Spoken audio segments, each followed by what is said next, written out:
Yugoslav war music is interesting, to say the least. It's based around the civil wars that were occurring throughout the 90s in the former Socialist Republic of Yugoslavia, and was mainly fought by Croatians, Bosniaks, and Serbians, as well as Albanian communities in Kosovo.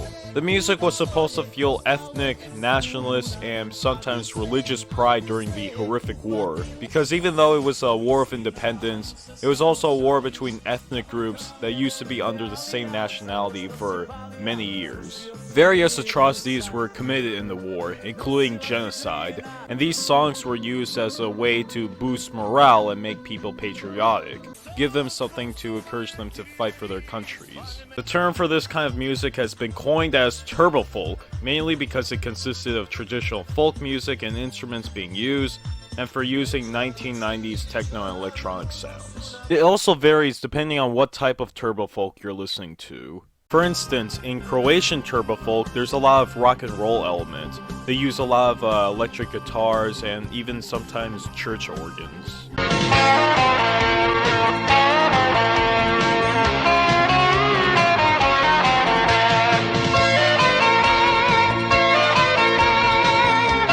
Some of the subjects in Croatian turbo folk are usually how Croats should stick together and fight as brothers to protect their homeland from the enemy. They mention small villages in Croatia and how they'll never let the enemy take it from their hands, and many times they also bring up brigade names, which leads me to believe that these songs are supposed to be unit anthems. Some of the more well-known turbo folk artists to come from Croatia is Marko Perkovic Thompson. He's a singer for a band named Thompson, and he likes to scream. A lot.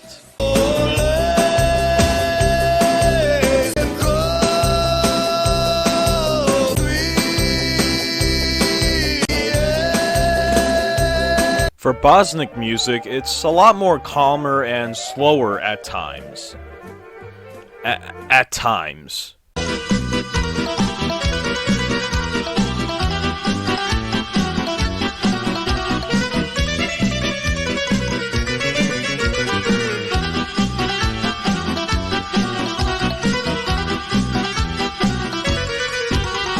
What stands out most about Bosnian turbo folk is in its vocals. The vocal performances sound similar to Islamic prayers, even tossing in a few phrases used in Islamic culture. The subject matter in a lot of Bosnian songs are about Bosnia.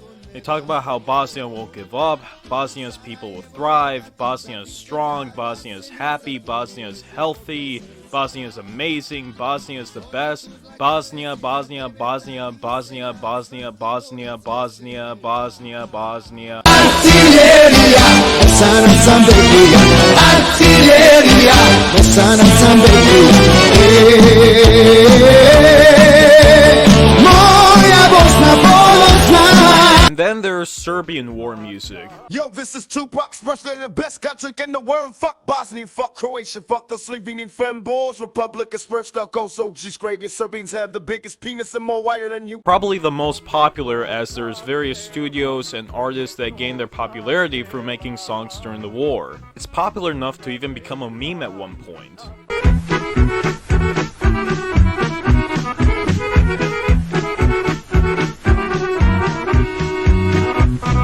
Compared to all the other countries, Serbia might also have the most aggressive type of war music. How so? Well...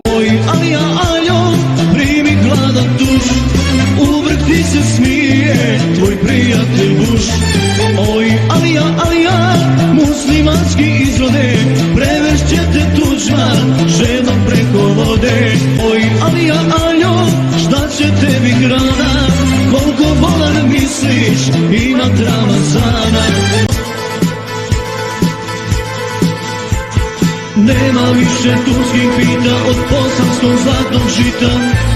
Yeah, they don't hold back. I mean, there are songs called My Dad is a War Criminal. I'm not making that up. Moj je tata, zločinac iz rata. Moj je tata, zločinac iz rata. Vi se potrudite, pa ga osudite. Vi se potrudite, pa ga osudite.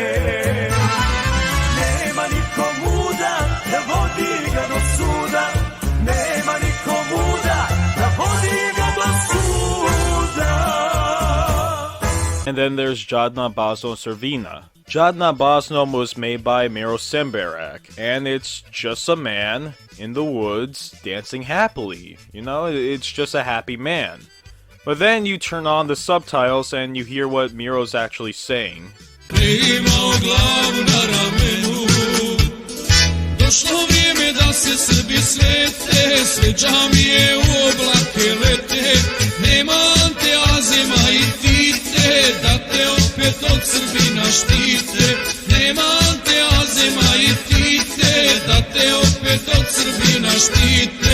Now, we can't talk about turbo folk without even mentioning Roki Volovic. Roki is a turbo folk artist that has made some nationalistic songs, but not those types of songs. He's made songs about how he loves his country, he's made songs about the soldiers serving and wishes them good luck in the war, and throughout all of it, he doesn't say anything bad about the people they're fighting. His songs are the best to listen to. I mean, almost everything about it is just so good. From his singing, to the melody, the instrumentals, just... Da li je to istina ili se samo šališ?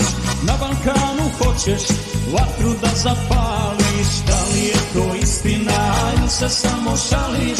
Na Balkanu hoćeš vatru da zapališ. And finally, there's Albania. Hey, this is Biggie. Just want to say fuck Tupac. Snoop Dogg is the greatest country ever, and it's better than Serbia. I love stand-up big. Kosovo G Albanians in the states of Albania, motherfucker. Albanian music is pretty different compared to the Yugoslavic countries, as there's barely any techno in Albanian music, and it mainly uses traditional instruments. It's also pretty loud.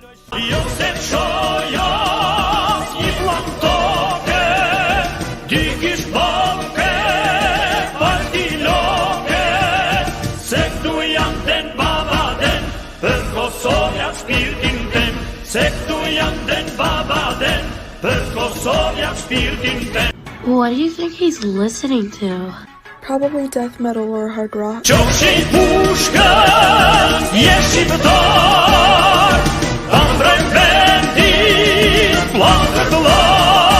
The subject matter in a lot of Albanian war songs during this period talks about how Kosovo is in danger and that Albanians will die to protect Kosovo, and how the enemy will be killed for Kosovo's independence. Kosovo. Speaking of which, Kosovo have their own war song, if you'd like to call it that. Thank you USA, stopping genocide, helping small Kosovo, stopping their own fight. At this point, it's the same nationalistic themes that we've seen throughout the other songs, which makes complete sense as this was a war at the time. The people in the former Yugoslavia were going through hardship at the time. They needed something to push them, to withstand what got in their way, but it seemed these songs also present a messed up point in human history, which isn't that uncommon with the Balkans. But, considering the subject matter of these songs, is it then morally okay to listen to them? I mean, it's still better than K-pop.